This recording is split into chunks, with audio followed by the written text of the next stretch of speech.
का form start हो चुका है जिसका नाम है आबकारी आरक्षक। तो आबकारी आरक्षक का जब फॉर्म भरने जाएंगे तो क्या क्या चीज़ें होंगी, क्या क्या चीज़ें करना है, क्या क्या चीज़ें नहीं करना, थोड़ा सा देखेंगे। सबसे पहले दिमाग पर रखेंगे सुना, ठीक। सबसे पहले देखेंगे आप इस पे, तो यहाँ पर जहाँ पर लिखा है ऑनलाइन फॉर्म में आपको क्लिक करना है। ऊपर आप जाएंगे तो जिनकी प्रोफाइल पंजीयन नहीं है तो प्लीज़ सबसे पहले अपनी प्रोफाइल पंजीयन कर लीजिए। अपना प्रोफाइल पंजीकरण फॉर्म आएगा, प्रोफाइल पंजीकरण फॉर्म में संशोधन कर सकते हैं, फॉरवर्ड पासवर्ड प्राप्त कर सकते हैं, प्रोफाइल रसीद मिल सकता है, अपलोड कर सकते हैं, प्रोफाइल पंजीयन में मोबाइल नंबर अपडेट कर सकते हैं ई-केवाईसी संवेदन द्वारा, और आवेदन का प्रोफाइल पंजीयन क्रमांक की प्राप्ति हासिल कर सकते हैं। ये हो गया। जब आपका ये पंजीयन हो जाता है तो अब आप लोग जाते हैं किसमें, फॉर्म भरने के लिए। अभी जो फॉर्म की चर्चा जो चल रही है, एक चल रही है आपकी, जो एक तो खत्म हो चुका आपका समूह 2, समूह 3 का स्वच्छता निरीक्षक केमिस्ट्री सब। आज हमारी 10 दिसंबर आखिरी तिथि है, तो जो लोग अभी तक इसका नहीं कर पाए थे, ठीक, वो लोग तो आज से गए। अगला जो फॉर्म हमारा भरा जाए। साथियों, वीडियो में आगे बढ़ने से पहले मैं आपके लिए एक किताब को सजेस्ट करना चाहूंगा जो कि बहुत ही बेहतरीन किताब है चक्षु प्रकाशन की, जो कि पटवारी के एग्जाम में आपकी एक सीट पक्की करने में बहुत ज़्यादा मदद करने वाली है। पटवारी के साथ साथ में समूह 2 और उप समूह 4 इन सभी को यहाँ पर कवर किया गया है। इस किताब की सबसे बेहतरीन बात यह है कि यहाँ पर आपको वो सारे सब्जेक्ट देखने को मिलने वाले हैं जो आपके एग्जाम में पूछे जाएंगे। जैसे कि अगर हम सब्जेक्ट की बात करें तो सामान्य हिंदी आपको देखने को मिलेगी, इंग्लिश देखने को मिलेगी, मैथमेटिक्स मानसिक अभिरुचि जिसे रीजनिंग कहते हैं, कंप्यूटर ज्ञान भी है, सामान्य तार्किक योग्यता भी है। साथ ही साथ में जो सामान्य प्रबंधन सबसे बड़ा डर का विषय बना हुआ है वो भी आप इस किताब से कवर कर सकते हैं। सामान्य ज्ञान भी आप यहाँ पर कवर कर सकते हैं। एक और बेहतरीन बात इस किताब की ये है कि इस किताब में एक एक प्रश्न दिया गया है जो आपके एग्जाम में आ सकता है और उस प्रश्न के बारे में डिटेल में आपको जानकारी दी गई। जैसे पहला प्रश्न अगर आप देखते हैं, उस प्रश्न का आंसर आपको दिया है और उस आंसर के बारे में पूरा डिटेल में आपको जानकारी भी दी गई है। तो कॉन्सेप्ट भी आपका इस किताब की मदद से क्लियर हो जाएगा। ठीक है, ये किताब आप मंगा लीजिए, आपको लिंक डिस्क्रिप्शन बॉक्स में देखने को मिल जाएगी। आप इसे अमेजन या फ्लिपकार्ट किसी से भी मंगा सकते हैं। धन्यवाद। जाएगा वो है हमारा मध्य प्रदेश का आबकारी का। सबसे नीचे देखिए आप लोग आवेदन पत्र में है, इस पे जो आप ग्रीन टिक में क्लिक करेंगे सीधे खुल जाता है। मैं घोषणा करती हूँ कि मेरे द्वारा नियम पुस्तकम दी गई समस्त जानकारियाँ शर्तों को भली भांति पढ़ समझ लिया है। मैं वचन देता हूँ कि नियम पुस्तक लिखित नियम एवं दिशा निर्देश पालन करते हुए ऑनलाइन आवेदन भरूंगा। उस पर क्लिक करेंगे तभी आप ये चीज़ आपकी आगे बढ़ती है। अब आगे बढ़ती है तो तय है कि आपके पास आपका क्या होना चाहिए, प्रोफाइल पंजीयन। और प्रोफाइल पंजीयन के बाद ही आप चीज़ें और जन्म तिथि डालेंगे तो आपका पूरा फॉर्म खुल जाएगा। अब जब फॉर्म खुल जाएगा उसके बाद क्या करना है, जिसमें हमारे सारे जो बच्चे हैं जो परेशान होते हैं, तंग होते हैं, इसी चीज़ में आके आते हैं और यही चीज़ आकर के अटकते हैं। ठीक, थोड़ा सा चर्चा करें अगर हम इसमें आबकारी में, जितने लोग तैयारी कर रहे हैं सब इंस्पेक्टर की, जितने लोग तैयारी कर रहे हैं कांस्टेबल की, जितने तमाम जगहों पर, मैं आपको बता रहा हूं कि अगर आप लोगों को थोड़ा सा मजे की जॉब है तो वह है आपकी आबकारी। भागा दौड़ थोड़ा कम है और आपके पास एक अच्छी पावरफुल पोस्ट होती है आबकारी में। मध्य प्रदेश का लाडला डिपार्टमेंट कहलाता है एक्साइज डिपार्टमेंट। इतना लाडला डिपार्टमेंट है, इतनी मोटी कमाई वाला, खैर मतलब आप समझ रहे हैं, इतना प्रसाद इसमें मिलता है, इतना प्रसाद मिलता है कि एक्साइज सब इंस्पेक्टर की भर्ती पीएससी करवाता है। मतलब वैसे एसआई की भर्ती कौन कराता है, व्यापम वगैरह कराता है, लेकिन सोचिए इतनी प्रसाद वाला ये जो डिपार्टमेंट है कि देखो पीएससी को करवाना पड़ रहा क्या, आबकारी सब इंस्पेक्टर के लिए जो है एग्जाम। तो आप समझ सकते हैं इस डिपार्टमेंट की क्या खासियत है, क्या तमाम चीज़ें हैं। 10-12 सालों बाद ये भर्ती आई है तो तय है कि आपके लिए एक बहुत बेनिफिट है इसमें। जिनका सिलेक्शन हो गया तो हो गया, जिनका नहीं हुआ तो लटक गए लाला, है ना, लटक गए मतलब लटक गए। तो थोड़ी सी चर्चा करते हैं इसमें क्या क्या रोजगार पंजीयन और तमाम चीज़ों की पूरी एक बार चर्चा कर देता हूं ताकि अभी से लेके आगे तक आप लोगों को थोड़ा सा चीज़ें समझ में आ जाएंगी, कहाँ पर गलती करनी, कहाँ पर गलती नहीं करनी। सबसे पहले इसकी चर्चा कर लेते हैं, पूरे रूल बुक की चर्चा कर लेते हैं, एज रिलैक्सेशन का तमाम सब चीज़ों का चर्चा कर लेते हैं। एक बार बताऊंगा, सब कुछ बताऊंगा, लेकिन पहले एक व्यक्ति है, रोजगार पंजीयन में दिक्कत है तो ये लड़ेगा तुम्हारे लिए, समस्या है तो लड़ेगा तुम्हारे लिए, सिलेबस दिक्कत है तो लड़ेगा तुम्हारे लिए। कुल मिलाकर के one person has many solutions. चलिए ये फॉर्म शुरू हुआ है, सुनना अच्छे सुनना, मेरी बात को अच्छे सुनना। फॉर्म भरने जा रहे हो, इस वीडियो को देख लेना अच्छे से तब आगे बढ़ना, बाद में गलती मत करना। 2 पद हैं इसमें, एक है आपका सीधी भर्ती के लिए एक है बैकलॉग पद है और बैकलॉग पद के अलावा बाकी दूसरे पद हैं। इनकी चर्चा करने के लिए थोड़ा सा चर्चा करेंगे इसमें। अभ्यर्थी का आधार पंजीयन होना चाहिए, आधार वगैरह आप लोग चेक कर लेना अच्छे से, बाद में फिर रोना गाना मत, दिक्कत हो तब मेरे पास आना, ठीक है। इसके अलावा एक बहुत महत्वपूर्ण चीज उन्होंने जो जारी की है वो ये है, सुनना अच्छे से बिल्कुल बात, मेरी बात जो इस बार अभी बच्चों को रुलाया गया है, जो बच्चों को परेशान किया गया है, ये चीज परेशान किया जाता है, तो आबकारी के लिए आपका सबसे जो इंपॉर्टेंट जो आपको देखना है कि फॉर्म भरते समय गुरुदेव हम कौन से कैटेगरी में डालें, कौन से कैटेगरी में ना डालें। मैं आप सभी से कहना चाहता हूं आप इन पदों को एक बार जरूर देख लें। ये पद जो है ये पद आए थे पहले, इन पदों की संख्या क्या थी पहले, लेकिन पदों में क्या की गई, बदलाव किया गया। तो जब पदों में बदलाव किया गया तो कुल पदों को कितना किया गया वो भी चर्चा कर लेते हैं।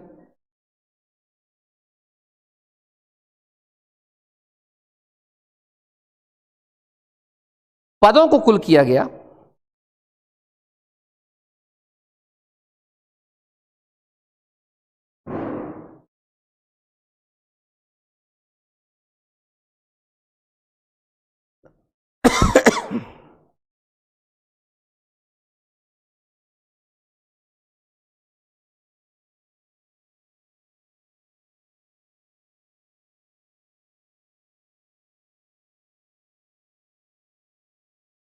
देखो एक बार, पदों को बढ़ा के किया गया कितना वो भी चर्चा कर लेते हैं।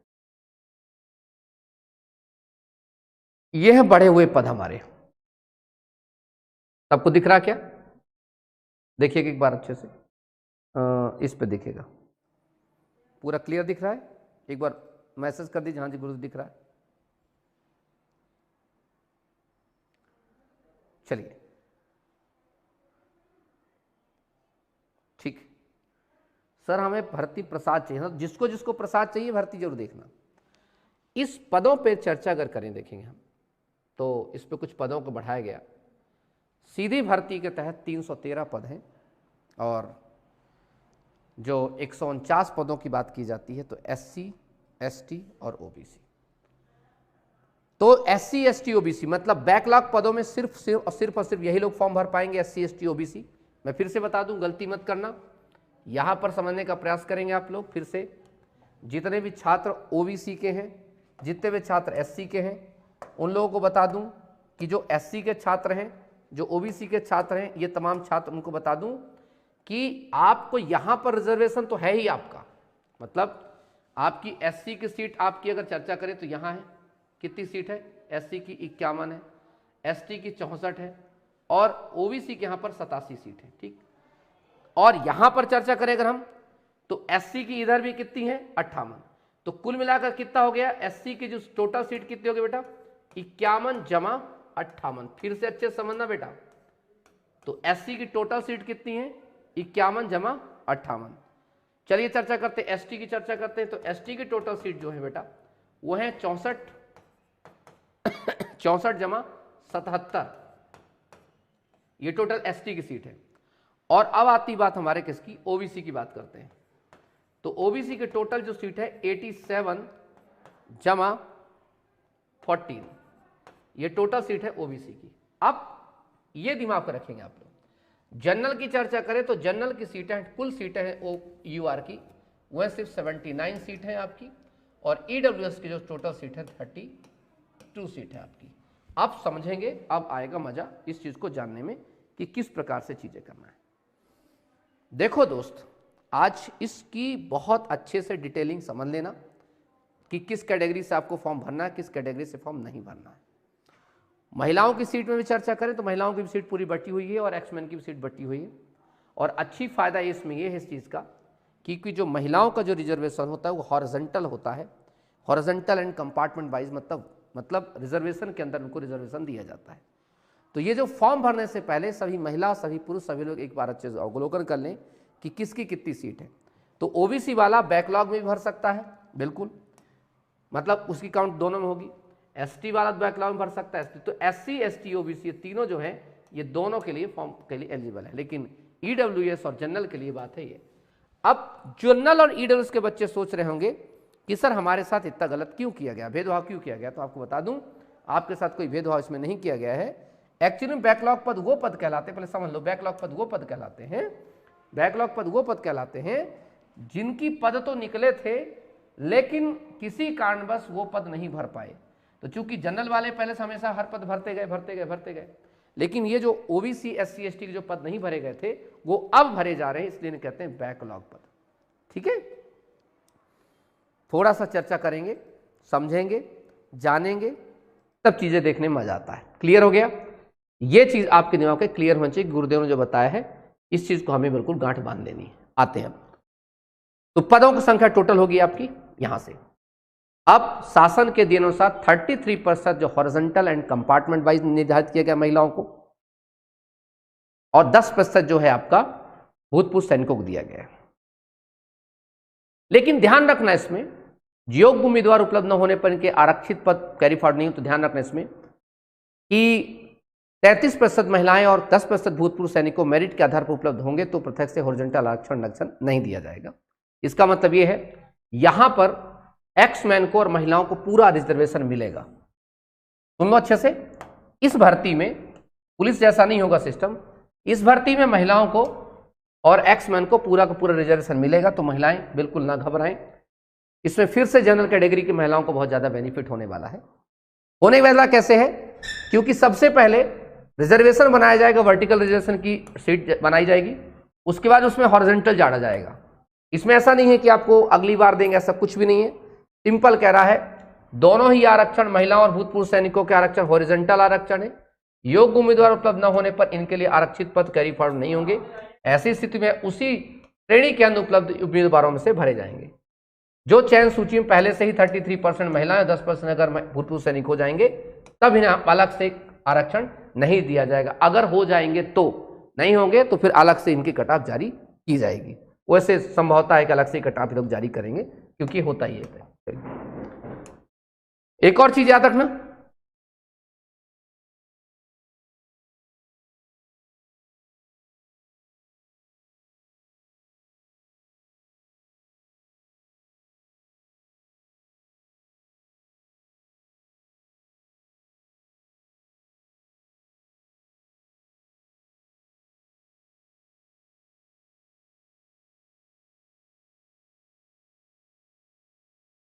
वेतनमान जो है आपका अभी भी वही चल रहा है आपका 70% इस साल, फिर 80%, फिर 90% वेतनमान वही रहेगा।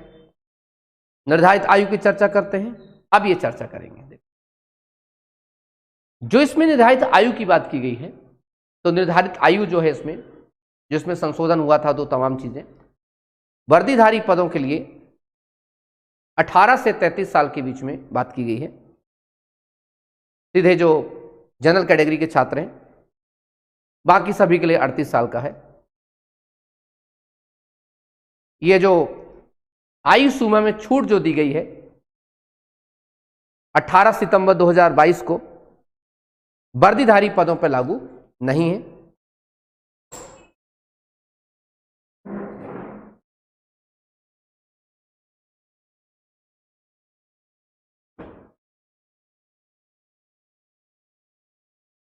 ठीक है, क्वेश्चन उठा आपके दिमाग में कि सर हम कैसे लें, हम इसको कैसे जोड़ें, किस चीज को करें, तो चर्चा करेंगे। अगर आप लोग चाहते हैं सामान्य प्रशासन विभाग के परिपत्र क्रमांक दिनांक द्वारा निर्धारित आयु सीमा छूट का प्रावधान नहीं है, और अगर आप चाहते हैं कि जिनकी एज 33 प्लस हो जाइए, किसी की 4 महीने, किसी की 5 महीने, आप लोग कोर्ट का दरवाजा खटखटा के अंतरिम आदेश ले सकते हैं। उसके लिए नंबर है 78272822 लीगल हेल्प के लिए। सिर्फ उस पर आपको पिटिशंस के लिए सम्मिलित होना पड़ेगा, और यही आदेश जो है आपको लगाना पड़ेगा कि शासन के समस्त विभाग में वर्दीधारी पद क्यों नहीं। हमें भी एक बार के लिए मौका चाहिए, सिर्फ एक बार के लिए मौका चाहिए, वन टाइम, एक बार के लिए मौका चाहिए। तो आप नंबर सेव कर लीजिएगा आप लोग, काफी इंपॉर्टेंट।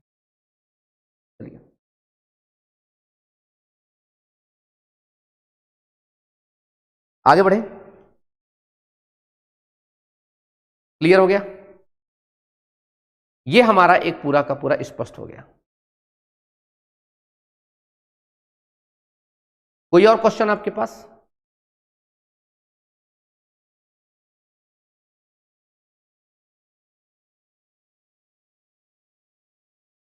हाइट का देख लीजिए। हाइट की चर्चा अगर करेंगे तो 167.5 सेंटीमीटर होनी चाहिए हाइट किसकी? पुरुष के लिए, और महिला के लिए 152.4 सेंटीमीटर। पहली बार ऐसा है कि किसी कांस्टेबल की हाइट में इतनी कम हाइट की गई है महिलाओं के लिए, 152.4 सेंटीमीटर ओनली। पुरुष के लिए, सभी के लिए चर्चा जो की गई है वो है 167.5 सेंटीमीटर। ये भी चीज है।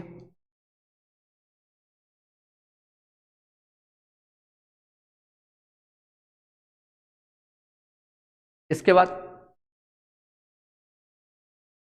इस पे अलग से तारीख मापदंड आबकारी आयोग द्वारा गठित समिति द्वारा किया जाएगा।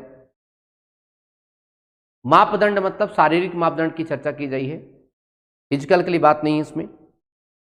उसके बाद आपका जिला मेडिकल बोर्ड द्वारा बुलाया जाएगा, आपका रक्षक के स्वास्थ्य निर्धारित मापदंडों के आधार पर किया जाएगा। लेकिन याद रखना एक बड़ी बात, यहां पर एक चीज अच्छे से सुनना, शारीरिक मापदंड है, शारीरिक परीक्षण नहीं है।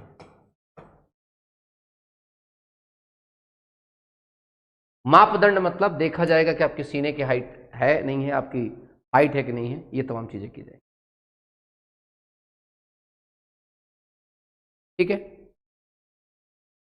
चयन प्रक्रिया के उपरांत जो भी चीज ले जाएंगे जिला मेडिकल बोर्ड में कराना पड़ेगा और आप आएंगे। क्लियर हो गया? 10-12वीं के कक्षा की प्रणाली पुरानी पद्धति से सेकंड 10वीं उत्तीर्ण हो, ये दिमाग में रखेंगे आप। परीक्षा की योजना क्या होगी? शुद्ध कांस्टेबल का पेपर जो अभी हुआ है, अगर आपके पास मिल जाए तो ठीक, नहीं तो चौहान एकेडमी अवेलेबल है तो देख लेना। शुद्ध कांस्टेबल का पेपर जो अभी आप दे करके आए हैं, तो जो पुलिस कांस्टेबल रिक्रूटमेंट टेस्ट पीसीआरटी 2020 का जो टेस्ट हुआ है अभी जनवरी से लेकर के फरवरी 2022 में चला है, इस पेपर का लेवल ही रहेगा इस पेपर का, बल्कि उससे भी टफ लेवल रहेगा। इसलिए जो अल्लू लल्लू नोट्स और पढ़ाई कर रहे होंगे मत करिएगा, वरना कोई बात नहीं है, बस एग्जाम दे पाओगे, सिलेक्शन नहीं होने वाला। ये दिमाग रखना, बहुत इंपॉर्टेंट है। ठीक है, चलिए, ये काफी हमारे लिए एक इंपॉर्टेंट चीज हो गई। जो भी सबसे अच्छी चीजें हैं, जो भी तमाम चीजें मैंने आपको बता दिया। रोजगार पंजीयन वगैरह अगर आपका रिन्यू नहीं हो रहा तो रिन्यू कर लीजिएगा। डेड पंजीयन मत लगाइएगा, अभी फिर से कह रहा हूं, डेड पंजीयन मत लगाइएगा।